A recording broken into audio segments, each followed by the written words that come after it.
ta bay say mây la công ai ngang nung và đòn đinh can tây nên là suy thiên phạt truy la bàn tha vang năng căn đa đi lại đông không ai sợ mưa la cái dinh rồi cứ suy về tây nó ol truy nó coi ni các con ấy năng bùm đồng cá chín dâu nó suy đề hệ ang minh ham nhung con ấy đúng hi con can suy về khó xa nét thi bay vỡ cà phê nét chín dâu nó nung hiền tuy nung năn nó ta vô cây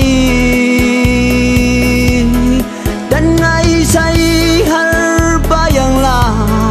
bay lum cơ để là so con ai tu đông tùy ân hay ăn ran hiếu cài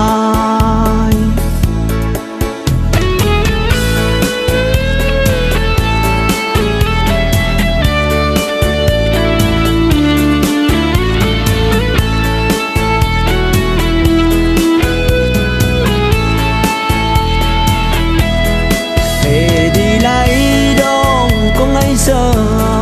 mưa la cái dinh rồi cứ suy về tây nó ol truy nó coi ni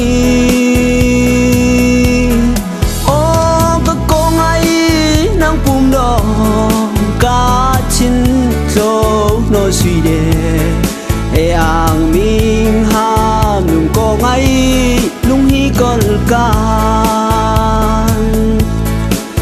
bên khó xa nét khi bay bờ cà phê nét chín dâu nó lùng hiền tuy num năn nó ta gâu cài dan ngay say har bayang la bay lum cơ để là so con ai tu đông